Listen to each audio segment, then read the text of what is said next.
Replacing a legend is difficult. Becoming one yourself, well, that's rare. WRAL-TV News Director Rick Gall. What a ride. What a journey. What a privilege. WRAL-TV anchor David Crabtree, after 35 years delivering the news on radio, television and the web, David Crabtree is planning to retire near the end of 2018.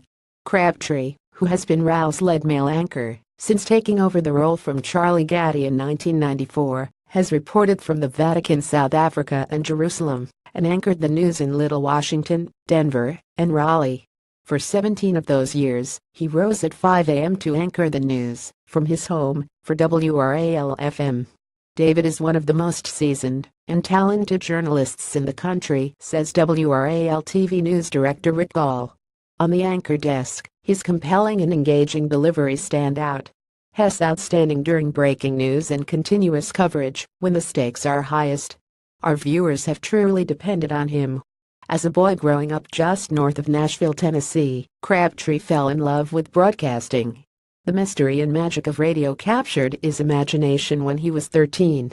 3 years later, he talked himself into a non-official internship at the top 40 giant of Nashville, WKDA-AM. In 1967, WGNS in Murfreesboro, Tennessee, would be his first paying job in radio. To this day, he recalls that 90 cents per hour gig as one of the best jobs I ever had. Crabtree took a detour from broadcast news to work as press secretary for the Tennessee House of Representatives. As an idealistic 25-year-old, Crabtree was interested in politics, to make a difference in the lives of people, for the better, he says. That ideal was severely tested when his boss was indicted on corruption charges, and Crabtree was called to testify.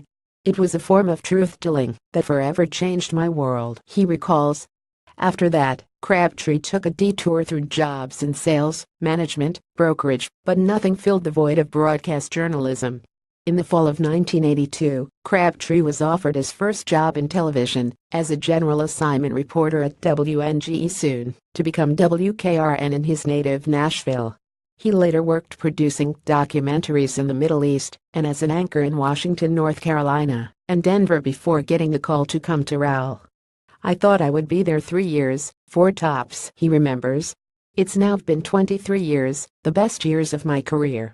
It's also time to pass the baton to Deborah Morgan, just as Charlie Gatti did to me, Crabtree says. CBC History 2002. David Crabtree interviews Charlie Gatti. The next chapter begins in late November of 2018, when Crabtree will step away from the camera to a permanent role in the Episcopal Church.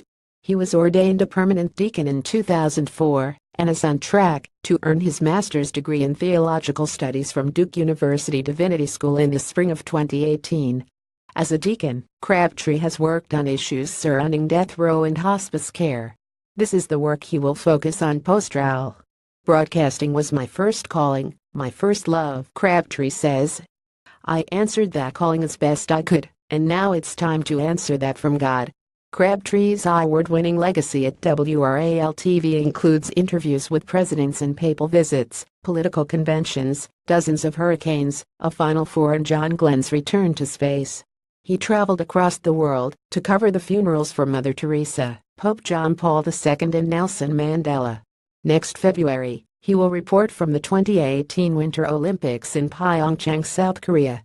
Crabtree is the winner of 15 Emmys, 11 at RAL, Columbia University's Alfred I. DuPont Award for the Best in Reporting and Storytelling with a Public Impact, and the Catholic Press Association's Gabriel Award. He was North Carolina's Journalist of the Year 4 consecutive years, and, in 2014, he received the Best Anchor Award from the North Carolina Association of Broadcasters.